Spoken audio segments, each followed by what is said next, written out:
Hello my day class 9 family മക്കളെ, നിങ്ങൾക്ക് important ആയിട്ട് ഓണം എക്സാമിന് ചോദിക്കുമെന്ന് ഉറപ്പുള്ള കുറച്ച് ടോപ്പിക്കുകൾ സാർ കുറേ ഉണ്ട് പഠിക്കാൻ വേണ്ടിയിട്ട്. നിങ്ങൾക്ക് ഏറ്റവും സിമ്പിൾ ആയിട്ട് ഒരു ചാപ്റ്ററിന് ഇത്ര മാത്രം പഠിച്ചാൽ മതി എന്ന് തോന്നുന്ന കുറച്ച് ടോപ്പിക്സ് ഉണ്ടാവും, വെരി ഇമ്പോർട്ടന്റ് ആയിട്ടുള്ളത്. ബാക്കിയൊക്കെ നമുക്ക് സ്കിപ്പ് ചെയ്യാം.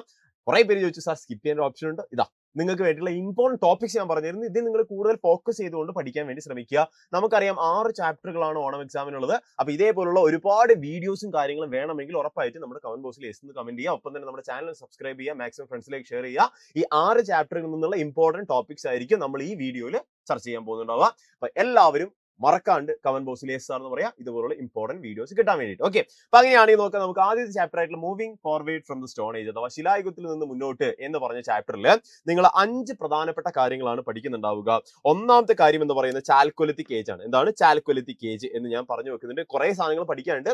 അതിൽ നിങ്ങൾക്ക് സ്റ്റോൺ ഏജിൽ 3 എണ്ണം ഉണ്ട്, എല്ലാം ഉണ്ട്. പക്ഷെ നിങ്ങൾ ഒരിക്കലും മിസ്സാക്കാൻ പാടില്ല എന്ന് എനിക്ക് തോന്നിയിട്ടുള്ള ഒരു ഭാഗമാണ് ഇപ്രാവശ്യത്തെ എക്സാമിന് ചാൽക്കൊലിത്തിക് ഏജ് ചോദിക്കും എന്ന് എനിക്ക് തോന്നുന്നു.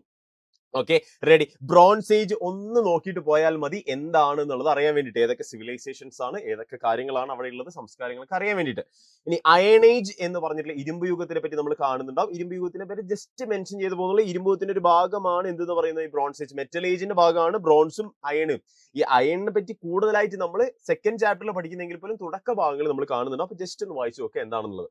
അതിനുശേഷം എങ്ങനെയാണ് agriculture, animal domestication, permanent settlement ഒക്കെ ഉണ്ടായത്. ഈ ഭാഗം 4ാമത്തെ ഭാഗം എത്തുമ്പോഴത്തേക്ക് നിങ്ങൾ 3 പ്രധാനപ്പെട്ട കാര്യങ്ങൾ അറിഞ്ഞിരിക്കണം. പാലിയോലിത്തിക്കിൽ ആളുകൾ എങ്ങനെ ജീവിച്ചു എന്നുള്ളത്, പ്രാചീന ശിലായുഗത്തിൽ ആളുകൾ എങ്ങനെ ജീവിച്ചു എന്നുള്ളത്, അതിനുശേഷം മീസോലിത്തിക്കിൽ മധ്യശിലായുഗത്തിൽ ആളുകൾ എങ്ങനെ ജീവിച്ചു എന്നുള്ളത് മനസ്സിലാക്കണം. അവസാനത്തെ നിയോലിത്തിക് അഥവാ നവീന ശിലായുഗത്തിൽ ആളുകൾ എങ്ങനെയാണ് ജീവിച്ചിരുന്നത്. അവിടെയാണ് നമ്മൾ ഈ അഗ്രികൾച്ചർ, അനിമൽ ഡൊമസ്റ്റിക്കേഷൻ പറഞ്ഞ കാര്യങ്ങളൊക്കെ കാണാം. കമ്മ്യൂണിക്കേഷൻ ഡെവലപ്മെന്റ് ഒക്കെ നമ്മൾ ഈ ഭാഗത്താണ് കാണുന്നത് എന്നുള്ള കാര്യം ഓർത്തു വെക്കാൻ ശ്രമിക്കുക. സ്ഥിരവാസം, പെർമനന്റ് സെറ്റിൽമെന്റ് ഒക്കെ ഏത് കാലഘട്ടത്തിലാണ് എന്നുള്ളതാണ് ഈ പ്രധാനപ്പെട്ട 3 കാലം. ഇതിന്റെ ഡിഫറൻസസും അതിന്റെ പ്രധാനപ്പെട്ടിട്ടുള്ള കേവ്സും അതൊക്കെ എവിടെയാണ്, സെന്ററുകൾ എവിടെയൊക്കെയാണ് എന്നുള്ള കാര്യങ്ങളൊക്കെ അറിഞ്ഞിരിക്കുക. അപ്പൊ സ്റ്റോൺ ഏജിൽ 3 പ്രധാനപ്പെട്ട പാലിയോലിത്തിക്, മീസോലിത്തിക്, നിയോലിത്തിക് ഓർത്ത് വെക്കാൻ വേണ്ടി ശ്രമിക്കുക. ഇനി development of technology, craft and trade എന്ന് പറഞ്ഞു നോക്കുന്നുണ്ട്. ലാസ്റ്റ് ഭാഗത്തേക്ക് വരുമ്പോൾ നിയോലിത്തിക്കിന്റെ ഭാഗത്തേക്ക് വരുമ്പോൾ ഗോർഡോൺ ചൈൽഡ് എന്ന് പറഞ്ഞിട്ടുള്ള വ്യക്തി എന്ത് ചെയ്തിട്ടുണ്ട്, നിയോലിത്തിക് റവല്യൂഷൻ എന്നൊക്കെ വിളിച്ചിട്ടുണ്ട്. പുതിയ പുതിയ കണ്ടുപിടുത്തങ്ങളും പുതിയ ഒരു സാധനത്തിന് മറ്റൊരു സാധനമാക്കി മാറ്റാനുള്ള കഴിവൊക്കെ മനുഷ്യന്മാർക്ക് കിട്ടിയിട്ടുണ്ടായിരുന്നു. അപ്പൊ കരകൗശലം, വ്യാപാരം തുടങ്ങിയവയുടെ വളർച്ചയൊക്കെ തുടക്ക കാലഘട്ടങ്ങളിൽ നമുക്ക് കാണാൻ പറ്റും എന്നുള്ള കാര്യം നിങ്ങൾ എന്ത് ചെയ്യാം, ഓർത്ത് വെക്കാൻ വേണ്ടി ശ്രമിക്കാം. അപ്പൊ എന്റെ മക്കൾക്ക് ഈ 5 പ്രധാനപ്പെട്ട പോയിന്റുകൾ ആ ചാപ്റ്ററിന് ഓർത്ത് വെക്കണം നിർബന്ധമായി. ഞാനൊരു ചെറിയൊരു ഒരു ഹിന്റും കൂടെ തരാം. ആ ചാപ്റ്ററിൽ നിങ്ങൾക്ക് അവിടെ സ്റ്റാൻഡർഡൈസേഷൻ, അതുപോലെ തന്നെ ഈ പറഞ്ഞിട്ടുള്ള ഫാഷനിങ് എന്നൊക്കെ പറഞ്ഞ സാധനം നിങ്ങൾക്ക് അവിടെ കാണാൻ പറ്റുന്നുണ്ടാവും. ആ ഒരു സംഭവത്തിന് എന്റെ മക്കൾ എന്ത് ചെയ്യുക, ഒന്ന് ഓർത്ത് വെക്കാൻ വേണ്ടി ശ്രമിക്കുക. ആ ഒരു കാര്യം കൂടെ എക്സാമിന് ചോദിക്കാൻ ചാൻസ് ഉണ്ട്. ആ 3 പ്രധാനപ്പെട്ട കാര്യങ്ങൾ. ഓക്കെ, ഫാഷനിങ്, സ്റ്റാൻഡർഡൈസേഷൻ ഒരെണ്ണം കൂടി ഉണ്ട്, ഏറ്റവും ഫസ്റ്റ് വൺ. അപ്പൊ അത് ഓർത്ത് വെക്കാൻ ശ്രമിക്കുക, പഠിക്കുക, അടിപൊളിയാക്കുക. രണ്ടാമത്തെ ചാപ്റ്ററിലേക്ക് വരികയാണെങ്കിൽ ഐഡിയാസ് ആൻഡ് ഏർലി സ്റ്റേറ്റ്സ് അഥവാ ആശയങ്ങളും ആദ്യകാല രാഷ്ട്രങ്ങളും എന്ന് പറഞ്ഞ ചാപ്റ്ററിൽ എന്റെ മക്കളെ ബുദ്ധമതത്തിനെയും ജൈനമതത്തിനെയും കൂടുതൽ കോൺസെൻട്രേറ്റ് ചെയ്യാൻ ശ്രമിക്കുക. കാരണം അതിൽ നിന്ന് ഒരുപാട് ക്വസ്റ്റ്യൻസ് വരാൻ ചാൻസ് ഉണ്ട്. അപ്പൊ ബുദ്ധിസവും ജൈനിസവും എന്താണ് എന്നുള്ള കാര്യം ഒരു ബേസിക് ഐഡിയ എങ്കിലും നിങ്ങൾ ഉണ്ടാക്കി വെച്ചിട്ട് മാത്രം എന്ത് ചെയ്യുക, മുന്നോട്ട് പോകാൻ ശ്രമിക്കുക. ഇനി എന്താണ് മഹാജനപദങ്ങൾ, ഗോത്രങ്ങളിൽ നിന്ന്, ട്രൈബുകളിൽ നിന്ന് പതുക്കെ എന്തായി മാറുകയാണ്, ഈ പറഞ്ഞിട്ടുള്ള ജനമായിട്ട് മാറുകയാണ്, ജനം പിന്നീട് മഹാജനപദമായിട്ട് മാറുകയാണ്. ഇത്രയും കാര്യങ്ങളൊക്കെ എന്ത് ചെയ്യുക, ഒന്ന് ഓർത്ത് വെക്കാൻ ശ്രമിക്കുക. മഹാജനപദങ്ങളിൽ 16 മഹാജനപദങ്ങളുണ്ട്. അത് ഏത് പുസ്തകത്തിലാണ് എന്നുള്ളത് ചിലപ്പോൾ ചോദിക്കാൻ ചാൻസ് ഉണ്ട്. ഏത് ബുദ്ധമതത്തിനുമായി ബന്ധപ്പെട്ടുള്ള വജ്ജി എന്ന് പറയുന്നത് ഏത് ബുദ്ധമതത്തിൽ, ഏത് ബുദ്ധന്റെ ഗ്രന്ഥത്തിലാണ് എന്നുള്ളത് ചോദിക്കാൻ ചാൻസ് ഉണ്ട്. അതുപോലെ തന്നെ ഈ പറഞ്ഞ 16 മഹാജനപദങ്ങളെ ഏത് ബുദ്ധ ഗ്രന്ഥത്തിലാണ് കാണിക്കുന്നത്, എങ്ങനെ അങ്കുത്തര എന്നൊക്കെ പറഞ്ഞ് പഠിച്ചതാണ്. അപ്പൊ ആ കാര്യങ്ങൾ എവിടെയാണെന്ന് കൺഫ്യൂഷൻ വരാതെ പഠിക്കാൻ വേണ്ടി ശ്രമിക്കാം. Rise of Magadha very very very important topic ആണ്. മഗധ എങ്ങനെയാണ് ഇന്ന് കാണുന്ന അല്ലെങ്കിൽ 16 മഹാജനപദങ്ങളിൽ നിന്ന് ഏറ്റവും ടോപ്പിൽ എത്താൻ വേണ്ടി കാരണമായത് എന്നുള്ള കാര്യം നിങ്ങൾ എന്ത് ചെയ്യുക, ഉറപ്പായിട്ട് പഠിച്ചു വെക്കാം. ഇതിന്റെ കൂടെ തന്നെ നിങ്ങൾ മൗര്യ സാമ്രാജ്യം കൂടെ ഓർത്ത് വെക്കാൻ ശ്രമിക്കുക. ചന്ദ്രഗുപ്ത മൗര്യനെയും അശോകന്റെ പ്രിൻസിപ്പിൾ ഒക്കെ ചിലപ്പം ചോദിക്കും. ഉറപ്പായിട്ട് അശോകന്റെ പ്രിൻസിപ്പിൾ ഒക്കെ കണ്ടിന്യൂസ്ലി ചോദിച്ചു കണ്ടിട്ടുള്ളതാണ്. അതും കൂടെ ഓർത്ത് വെക്കാൻ ശ്രമിക്കാം. ബുദ്ധന്റെ ടീച്ചിങ്സ് നിങ്ങളോട് ചോദിക്കും. അതിൽ തന്നെ സ്തൂപങ്ങളെ പറ്റി എടുത്തു ചോദിക്കാൻ ചാൻസ് ഉള്ള ഒരു ഭാഗമുണ്ട്. അപ്പൊ എന്താന്ന് അറിഞ്ഞിരിക്കുക. ബുദ്ധന്റെ പ്രിൻസിപ്പിൾ എന്താന്ന് ഓർത്തു വെക്കുക, സ്തൂപം എന്താണെന്ന് ഓർത്തു വെക്കുക. സ്തൂപങ്ങളുള്ള 2 പ്രധാനപ്പെട്ട സ്ഥലങ്ങൾ സാഞ്ചി, സാരാനാഥ്, ഈ 2 സ്ഥലങ്ങളെ പറ്റിയിട്ട് ഒന്ന് ഓർത്തു വെക്കാൻ ശ്രമിക്കുക. ജൈനസത്തിന്റെ ടീച്ചിങ്ങും മഹാവീരൻ ആരാണെന്നുള്ള എടുത്ത് ഞാൻ ഇവിടെ വെച്ചിട്ടുണ്ട്. ബിക്കോസ് ബുദ്ധമതത്തിലും ജൈനമതത്തിനെ സംബന്ധിച്ചിടത്തോളം ഇത് രണ്ടിനെ കമ്പാരിസൺ ചോദിക്കാം, അല്ലെങ്കിൽ ജൈനമതത്തിനെ എടുത്ത് ചോദിക്കാനുള്ള ചാൻസ് ഇപ്രാവശ്യത്തെ ഓണം എക്സാമിന് ഉണ്ട് എന്ന് എനിക്ക് പേഴ്സണലി ഫീൽ ചെയ്യുന്നു. അറിയില്ല. ഓക്കെ, നമുക്കറിയില്ല, ഗസ് ചെയ്യാനേ പറ്റുള്ളൂ, പ്രെഡിക്ട് ചെയ്യാനേ പറ്റുള്ളൂ. ഇനി അടുത്തൊരു ചാപ്റ്റർ ആണ് നമ്മുടെ പവർ ഡിസ്ട്രിബ്യൂഷൻ ഇന്ത്യൻ കോൺസ്റ്റിറ്റ്യൂഷൻ എന്ന് പറഞ്ഞിട്ടുള്ള ഓക്കെ ഈ പറഞ്ഞിട്ടുള്ള അധികാര വികേന്ദ്രീകരണം ഇന്ത്യൻ ഭരണഘടനയിൽ എന്ന് പറഞ്ഞിട്ടുള്ള ഒരു സംഭവം. അപ്പൊ ഈ പറഞ്ഞിട്ടുള്ള 3 ലിസ്റ്റുകൾ federalism, division of powers between union and state, 73rd 74th amendments കാര്യങ്ങളൊക്കെ നമുക്ക് എന്ത് ചെയ്യാൻ പറ്റും ഈ ഒരു ഭാഗത്ത് കാണാൻ പറ്റും. Okay ready. അപ്പൊ ആ ഒരു കാര്യം മക്കൾ മനസ്സിലാക്കി വെക്കാം, കൺഫ്യൂഷൻ ആവരുത്. Power distribution in the Indian constitution ആണ്. നിങ്ങൾക്ക് വേറൊരു ചാപ്റ്ററിന്റെ distribution of power in the Indian constitution അങ്ങനെയൊന്നുമില്ല. ഈ പറഞ്ഞിട്ടുള്ള വേറൊരു സാധനം വേരിയസ് ഇൻസ്റ്റിറ്റ്യൂഷൻ എന്ന് പറഞ്ഞൊരു ചാപ്റ്റർ ഉണ്ട്, അതല്ല ഉദ്ദേശിക്കുന്നത്. അവിടെ നമ്മൾ ഇലക്ഷൻ കമ്മീഷൻ കാര്യങ്ങൾ അതൊന്നുമല്ല. ഇവിടെ എന്താണ് പവർ ഡിസ്ട്രിബ്യൂഷൻ എന്നുള്ള കാര്യങ്ങളാണ് നമുക്ക് ഇവിടെ പഠിക്കാനുള്ളത്. ഓക്കെ അപ്പൊ ആ ഒരു കാര്യം നിങ്ങൾ എന്ത് ഓർത്ത് വെക്കുക. ജസ്റ്റ് ഫെഡറലിസം എന്താണെന്ന് മനസ്സിലാക്കി വെക്കുക. ഈ ചാപ്റ്ററിന് വളരെ കുറച്ച് മാത്രമേ ചോദിക്കൂ എന്നാണ് എന്റെ വിശ്വാസം. കാരണം സ്കൂളുകളിലേക്ക് പകുതി മാത്രമേ ഇത് ചിലപ്പോൾ തീർന്നിട്ടുണ്ടാവുള്ളൂ. ഓക്കെ അതുകൊണ്ട് അപ്പൊ നിങ്ങളൊന്ന് വായിച്ചു നോക്കുക ആ ചാപ്റ്റർ. ഇനി ഒരു എക്സ്ട്രാ ഈ ചാപ്റ്റർ നിങ്ങൾക്ക് ഇന്ത്യൻ കോൺസ്റ്റിറ്റ്യൂഷൻ എന്താണെന്നും സോഷ്യൽ എക്കണോമിക് ജസ്റ്റിസ് എന്താണെന്നും fundamental rights, equality, directory principal ഒക്കെ ജസ്റ്റ് ഓർത്ത് വെക്കാൻ വേണ്ടിയിട്ട് ശ്രമിച്ചാൽ മതി. ഇനി നമ്മുടെ ജോഗ്രഫി ആണ് കുറച്ചുകൂടി ടഫ് ആയിട്ടുള്ള ഭാഗം. അതിൽ on the roof of the world ആണ് ഫസ്റ്റ് ചാപ്റ്റർ എന്ന് പറയുന്നത്.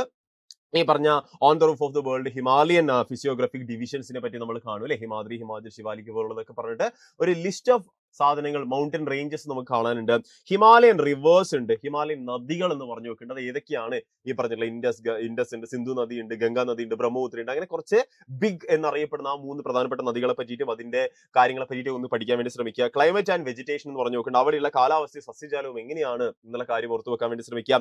അവിടെ മനുഷ്യവാസം ഉണ്ടോ, അവിടെയുള്ള സാമ്പത്തിക ഈ പറഞ്ഞ എക്കണോമിക് ആക്ടിവിറ്റീസ് എന്തൊക്കെയാണ്, ടൂറിസം ആണോ, അങ്ങനെ കുറെ കാര്യങ്ങളുണ്ട്. അതൊക്കെ എന്ത് ചെയ്യുക ഒന്ന് ഓർത്ത് വെക്കാൻ നോക്കുക. ഈ പറഞ്ഞിട്ടുള്ള അതിന്റെ വ്യാപ്തിയും സ്ഥാനവും അതിന്റെ മൗണ്ടൻസിന്റെ വലിപ്പവും ഏറ്റവും കൂടുതൽ വലിപ്പം അതൊക്കെ എന്ത് ചെയ്യുക ഒന്ന് ഓർത്ത് വെക്കാൻ വേണ്ടി ശ്രമിക്കുക. First chapter very very important chapter ആണ് on the roof of the world. രണ്ടാമത്തെ ചാപ്റ്റർ ആണ് ഇതിന്റെ എക്സ്പാൻസീവ് പ്ലെയിൻ എന്ന് പറയുന്നത്, വിശാല സമതല ഭൂവിൽ എന്ന് പറഞ്ഞ ചാപ്റ്റർ. അതില് നിങ്ങൾ ബാബർ, തരായി, ബാങ്കർ, ഗാദർ ഈ പറഞ്ഞിട്ടുള്ള ഒരു ക്ലാസിഫിക്കേഷൻ നമുക്ക് അവിടെ കാണാൻ പറ്റും. ബാബർ തരായി BTA എന്ന് പറയാം. ബാബർ തരായി അലൂവിയൽ റീജിയൻ എന്നാണ് ഈ ബാങ്കറിനെയും ഗാദറിനെ വിളിക്കുക. ഈ ബാങ്കറും ഗാദറും എന്താണെന്ന് ഓർത്ത് വെക്കാൻ ശ്രമിക്കാം. അലൂവിയൽ പ്ലെയിൻസിനെ പുതിയതിനെയും പഴയതിനെയും ഒക്കെയാണ് നമ്മൾ ഈ പറഞ്ഞ പേരുകളിൽ വിളിക്കുക. കൺഫ്യൂഷൻ ആവാതെ അത് പഠിക്കാൻ ശ്രമിക്കുക കേട്ടോ.